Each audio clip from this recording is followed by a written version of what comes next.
All right, so I have a lot of people who write in wanting healing spells for a variety of different ailments, seeking relief either for themselves or for others, their loved ones, wondering why I'm not talking about health and healing magic.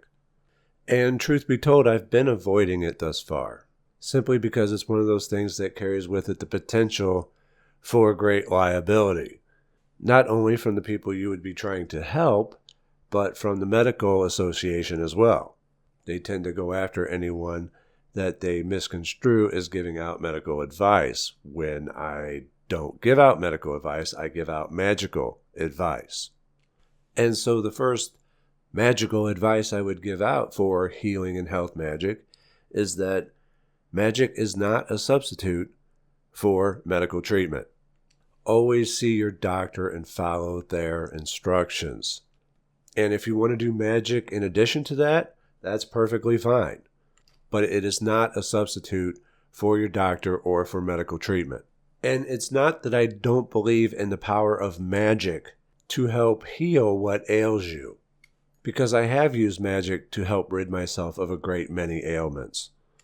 But if I wouldn't have went to the hospital seeking treatment for the pneumonia that I had, I could have died. If I wouldn't have went to the hospital seeking treatment for the pericarditis that I had, I could have died. Now, I know a lot of people are afraid to go to doctors. I know a lot of people don't trust doctors. I know a lot of people don't like doctors. I know a lot of people believe the drug companies are out to get us, man. And I understand those concerns. I understand there's a lot of polarizing views towards the medical establishment. But it does have its place. And from my experience, medical professionals simply do want to help in the best way that they know how. Now, I understand there's some medications that just simply have a bad reputation. So if you have any concern over your treatment, including the medications you've been given, you need to discuss that with your doctor. That's why the drug commercials always say that if you have side effects, to discuss them with your doctor. Don't feel that you're simply stuck with a medication just because you were prescribed it. I can't tell you the number of times doctors have tried to prescribe me prednisone after I've had bad side effects after the first time I took it, and I refuse to take it again. I say, no, you got to find me something else. And this should go without saying, but it needs saying. Even the commercials tell you this, to discuss any side effects or potential issues with your medications with your doctor. You would be surprised and amazed at how many people do not do this, where they just blindly take what they're given, even though it may be causing them even more problems. You need to find a treatment plan that works for you. It's your body. But that said, the doctors know the treatment options better than you do. And so you should give your doctor the benefit of the doubt and trust him or her. Follow their instructions, and if it isn't working out after so long, you can always discuss it with them later about tweaking your treatment. The point is, medical doctors and pharmakia does have its place, and magic is not a substitute for them. I want to be perfectly clear on my stance on this. In fact, doing magic for healing may not heal you directly, but instead lead you to a particular treatment that you need for healing. So don't think just because you've done healing magic that pain and illness is just going to go away on its own. It may be that it just aligns you with the medical treatment that you need. Magic has its own timetable. Sometimes it'll help right away. Sometimes it could take months. So you can't do magic and just assume that it's going to clear up right away, whatever it may be. So regardless of what it is, I always go get it checked out by a doctor and listen to what they have to say. Now, with all that out of the way, that long-winded disclaimer, we can talk about magic that we can do for health and healing, should we decide to add that to our doctor's advice. Now, when it comes to spell work for healing, it's done pretty much like any other spell work would be. So when you are in trance, you would visualize yourself or the person being healed as you want them to be, which is better, to be well, as if it's already happened, and turning up those emotions of gratitude and thanks while doing it. But that's not always the easiest thing to do when you're sick, in pain, and feel like crap. Am I right? I mean, that to me is the most difficult part of healing magic, especially for a solitary practitioner who doesn't have anyone else who can do it for him or her. The laws of magic don't change. We still do things the same way. It's only the circumstances that change that will make it either more difficult or easier. And in the case of healing magic, being sick or in pain can definitely make it more difficult. To use my hospitalizations again as another example, I wasn't able to physically do magic when I had pneumonia and pericarditis. I was in way too much pain, it hurt to even breathe. So I know firsthand how difficult it can be. And in those particular instances, I had to wait until the treatment helped me out before I was even able to do the magic. But when I do the magic, I'm not just going to do one thing. I'm going to stack the magic. I'm going to do a sigil. I'm going to burn a candle. I'm definitely going to do the soap ritual from the Fire and Water program. And if I think it's warranted, I'll even call on Raphael to assist me with healing and my magic. There's all kinds of things that you can do, but those are what I usually go to first when it comes to healing and health magic. Now, when it comes to candles, you're going to want to use a blue or light blue to white and some healing oil. I personally like to go big when it comes to healing magic. As you can see right here, an unused 7-day healing vigil candle from Lucky Mojo, just waiting for when it's needed. Hopefully not anytime soon, but I have it on hand when it is. Just fill out your petition for good health and healing on a piece of paper. Place your candle on top of it, light it. Visualize yourself being healthy while gazing into the flame for several minutes, and let the candle burn all the way down, but never leaving the candle burning unattended. Adhere to basic fire safety. I mean, really, it's as simple as you can get. The most difficult part we've already gone over is when you're in pain, when you're sick, and trying to visualize yourself being healthy. Now, I believe it's quite important for anyone doing health and healing magic to do more than one thing, so that they stack their magic to get the odds on their side. So don't be afraid to try different systems, new things. One of my greatest magical healing successes was on my girlfriend's father 15 years ago, right after he had quadruple bypass surgery. And he was not doing very well at all. Not only was he not doing well, some of the medicine they gave him he was allergic to, and he swelled up like a balloon. So much so that they had to leave his chest cavity open until the swelling went down.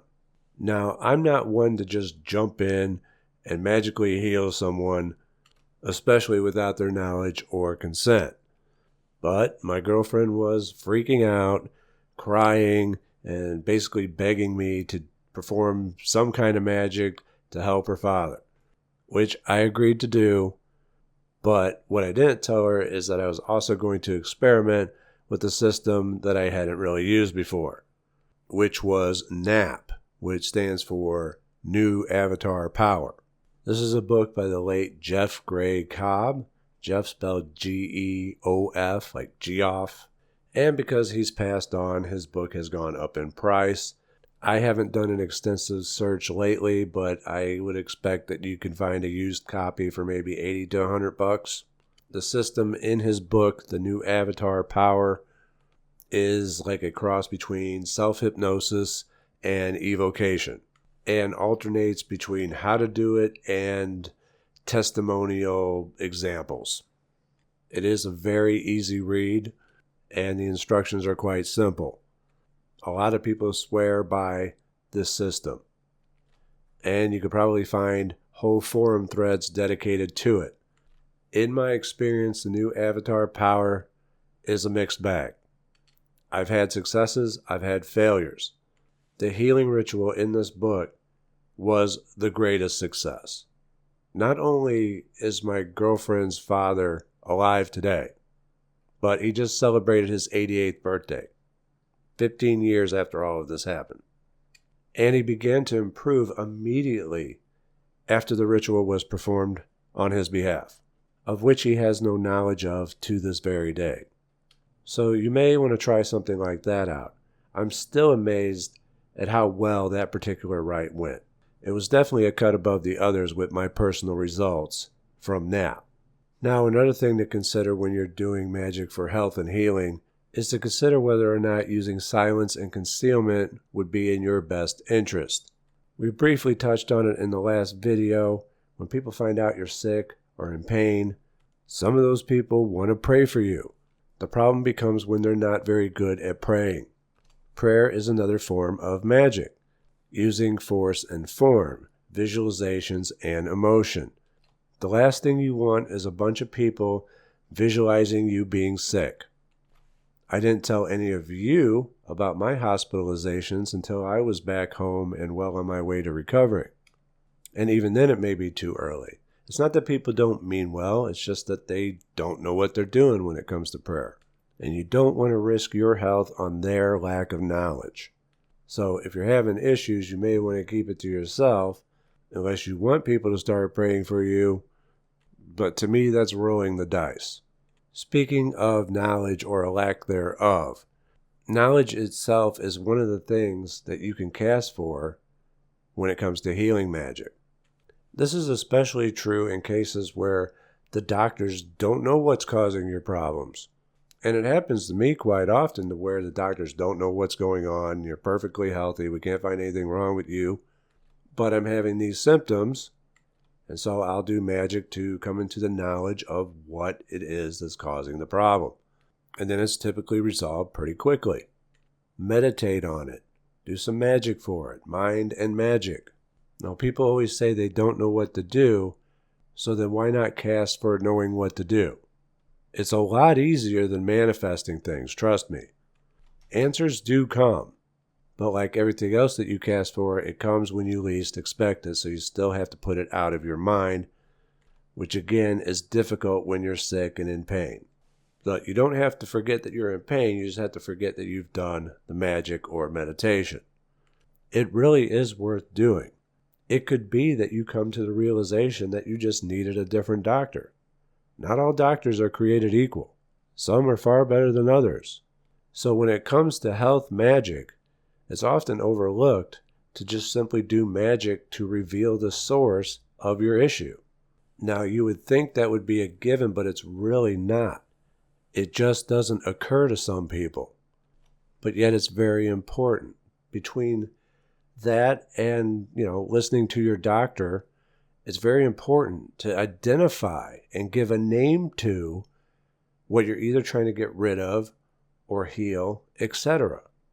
Because specifically targeted magic is always going to be better than magic that is just general health and healing.